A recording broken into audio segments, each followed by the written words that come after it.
On the 3rd of February 1904, in the city of Adairsville, Georgia, a little boy is born that they named Charles Arthur Floyd.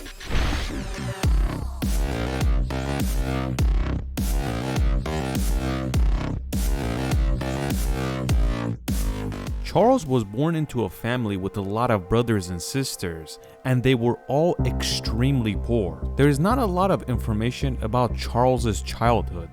All we know that he was extremely poor, and he had a lot of brothers and sisters. Even though the city of Adairsville wasn't an expensive city, but they still couldn't survive. So his parents decided to move to Oklahoma, specifically the city of Athens, Oklahoma, which is one of the cheapest cities. It's good to note that Oklahoma is still one of the cheapest states in the United States, and one of the main reasons is tornadoes.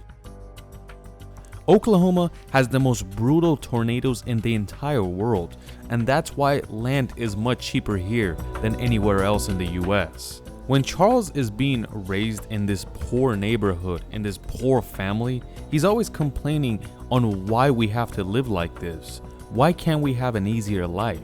And that's why he always had hopes and dreams on making it one day. But unfortunately, the route he chose wasn't the best, because he chose criminal activities. And mostly, he started stealing from different things at a very young age. Charles Floyd started stealing in a very rural area that didn't have a lot of population, so they very easily caught him. At this time, he wanted to rob a bank, but it seems like he didn't even case the place and he didn't know what he was doing. They very easily caught him, and the court ordered him to go to prison for 3.5 years. This is about 100 years ago.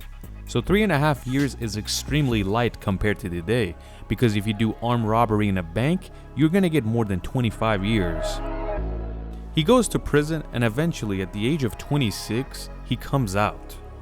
When he comes out of prison, what year is it? It's 1930, exactly when the Great Depression begins. And not only Oklahoma is very poor, but the entire country is struggling, and they don't have a dollar.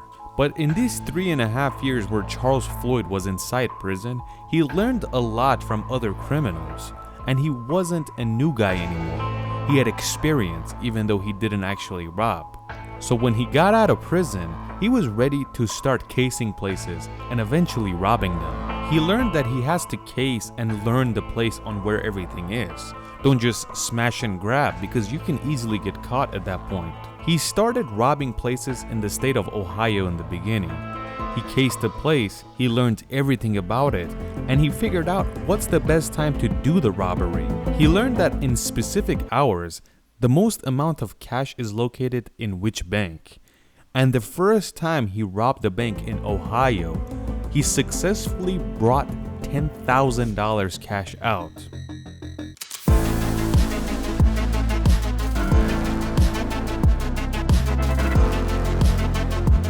This is the 1930s, and $10,000 cash is an insane amount of money. If you calculate it with inflation, that's about $170,000 in today's money. After he gets away from the bank, and the police is reported on what just took place, he gets known as a little pretty boy. And that's the reason they started calling him Pretty Boy Floyd rather than Charles Arthur Floyd. In the US, as you know, pretty boy could mean many different things. It could be a good-looking man, or it could also be referred to as a homosexual man, especially back then.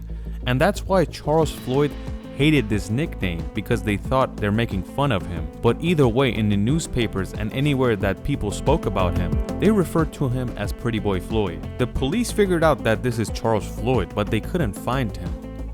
But Charles Floyd could only stay hidden for 3 days, and they eventually caught him. When the police caught him, they pretty much told him, "You're done, because this is your second offense, and you did armed robbery once again, and you're gonna at least get more than 10 years. The police station that arrested him was in a very rural area, so they had to bring him to the city using a train. Nobody exactly knows what happened, but Charles Floyd inside the train gets away from the police and jumps off a moving train, so he doesn't even make it to court or prison. Charles Floyd goes and finds the stash of $10,000 and realizes this is not enough, and he has to rob more banks. With the money, he buys one of the most famous mafia weapons at that time, the Thompson submachine gun. And if you've seen any mafia movies, you know exactly what gun this is. It was actually used in World War II as well. When Charles Floyd starts casing places to figure out how much he wants more than $10,000. But it's during the Great Depression, there's barely any cash in the banks. So Charles Floyd can only get a few thousands of dollars in the bank. But he does something extremely interesting. In these banks, he finds the folders and the paperwork people have on how much money they owe, especially on mortgages, and basically burns them up. This is the 1930s, there's no computer, there's nothing to keep them on file except the paperwork. So if you burn the papers, they basically have no records of a person owing them money. He was doing the citizens of that area a huge favor, and he was specially burning up the mortgage paperwork at a time where people can barely make payments. After news got out what Floyd was doing, a lot of the authorities wanted him dead, but the people were huge fans of him and wanted him to visit their city and burn up their mortgages inside their bank. And that's why they also referred to him as Robin Hood. You most likely know about John Dillinger. Pretty Boy Floyd was from the same era, but it's interesting to know that Charles Floyd had the name Public Enemy Number 1 before John Dillinger. But John Dillinger became much more famous and pretty much took that nickname from him, and he's now the Public Enemy Number 1. Charles Floyd had a $5,000 hit on his head, while John Dillinger had a $10,000 hit. So that's why he's much more famous. But if you think about it, Charles Floyd was the original Public Enemy Number 1. But not only did people not want Charles Floyd to get caught, they were huge fans of him and didn't want him to get caught. When Floyd realized that people are huge fans of him, he actually became obsessed about doing this. Because between the years 1931 to 1934, he hit more than 20 banks all across the eastern part of the US. And every single time, he would burn up the mortgages of people in that town. He would specifically case the place and see where they keep these paperwork so he can destroy all that paperwork before he gets out of that bank. Floyd truly believed that the only people profiting off the Great Depression were these banks. The banks got richer while the people got much poorer. Since Floyd was hitting a lot of banks and he was causing a lot of destruction, this is when they called the FBI, which was called the BOI at this time. And that's when the search got a lot more serious. But back then it was much harder to pinpoint a guy that goes everywhere because there's no cameras, there's no cell phone, there's not even a wireless walkie-talkie. So any information you get is very much delayed. When we get to October 1934, Charles Floyd is in the eastern part of Ohio in a rural area, and a husband and wife pinpoint him, and it seems like they didn't owe any money because they immediately tell the police that Charles Floyd is here and give us our $5,000 cash. The police say we haven't caught him, so we're not going to give you the money until he's caught. This was too much for the police to search on their own, so they called the BOI, and they immediately got to the eastern part of Ohio.